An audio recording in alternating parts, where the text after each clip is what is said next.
Look at the finishing. এইটার ফিনিশিংটা এত সুন্দর ছিল বলার বাহিরে। এই কেকটা কিন্তু খেতে যেমন মজা, দেখতেও খুবই এলিগ্যান্ট। কেকটা দেখেই বোঝা যায় একটা রিচ কেক। আর এইটার উপর চকলেট গানাশের কথা নাই বললাম, নিজের চোখেই দেখে নেন। এখানে কিন্তু এক ফোঁটাও ক্রিম নেই, সব চকলেট গানাশ আর গানাশ। কেক বেসের সাথে এখানে খালি চকলেট যায়, চকলেটই যায়, আর কিছুই নেই। এখানে কিন্তু এক ফোঁটাও ক্রিম নেই। আর এটার ফিনিশিংটা দেখেন, কত সুন্দর একটা ফিনিশিং আসে, দেখলেই ভালো লাগে। যদিও কাজ করার সময় খুব মেসি হয়ে যায়, বাট কাজ করার পরে এটা দেখতে মনে হয় খুব রিচ, টপ নচ একটা কেক। এটার ফ্লেভারটাও খুব রিচ ইটসেলফ। এই কেকটা খুবই রিচ একটা কেক এবং আমার কাছে এটা খেতে অনেক পছন্দ।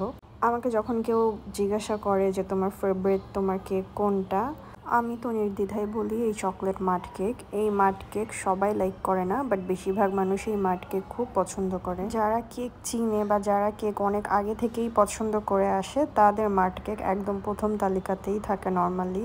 আর ইয়াং জেনারেশনের কিন্তু মাড কেকটা খুবই পছন্দ।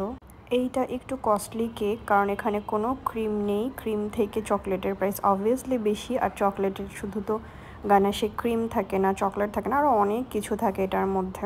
সো যেইটার একটু দাম বেশি সেটা জিনিস অবভিয়াসলি ভালো হবে, এইটা এতটুকু বোঝার সবারই একটা ক্যাপাসিটি আছে।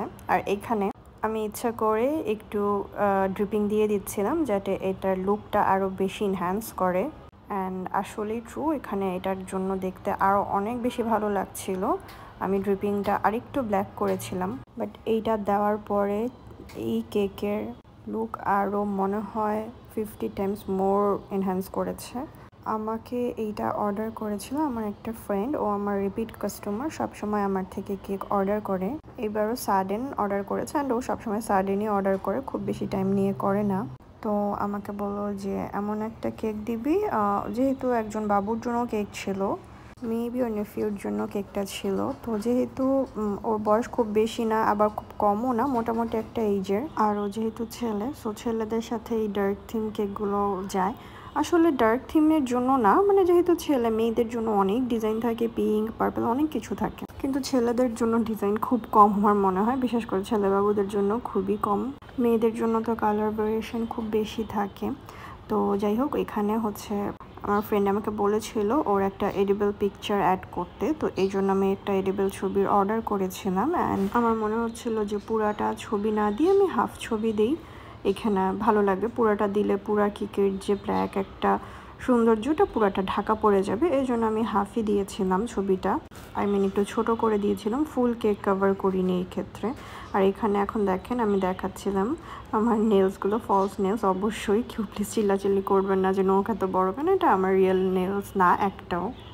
তো এগুলো আমি জাস্ট এই ভিডিও করার জন্য অ্যাড করেছিলাম, আবার খুলে ফেলেছি। এটা নিয়ে কাজ করা খুবই হ্যাসেল, কোনো কাজই করা যায় না, আসলে কোনো কিছু ধরাই যায় না ঠিক করে। আর এই যে এডিবল ছবিটা, এটাই আমি অ্যাড করেছিলাম। গানাশের উপর তো এডিবল পিক অনেক সুন্দর করে বসে যায়, বাট একটাই প্রবলেম হয়েছে, এটা অনেকক্ষণ থাকার পরে ওরা কেকটা এডিবল ছবি আসলে জাস্ট ইউজ করে সাথে সাথে ডেলিভারি দেওয়া উচিত, বাট ওরা নিতে এসেছিল অনেক দেরিতে।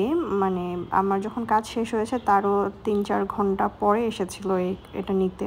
তো গানাশে যখন আমি দিয়েছিলাম, অনেক সুন্দর ক্রিম থেকে অনেক সুন্দরভাবেই অ্যাড হয় গানাশে, বাট যেহেতু সাইডে কোনো ডেকোরেশন ছিল না বা দেওয়া হয়নি, তাই বাতাস ঢুকে ফ্রিজের ভিতর থাকলে বা যেমনিই থাকুক ভাবে থাকলে বাতাস ঢুকে যায়, অ্যান্ড ওই ঢোকার কারণে মাঝখানে একটু ফুলে গিয়েছিল, যেটা আমার একদমই ভালো লাগে না। বাট ওরা এটা নিয়ে কোনো কমপ্লেনও করে নাই, কিছু বলেও নাই।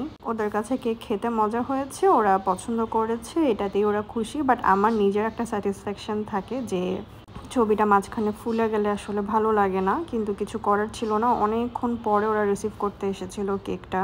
তো আমি যাদেরকে এডিবল ছবিটা দিই, আমি সবসময় বলে দিই যে আপনারা যখন রিসিভ করবেন তার আগে আমি সব কাজ করে রাখবো, বাট এই এডিবল ছবিটা আমি হচ্ছে একদম লাস্ট মোমেন্টে অ্যাড করব।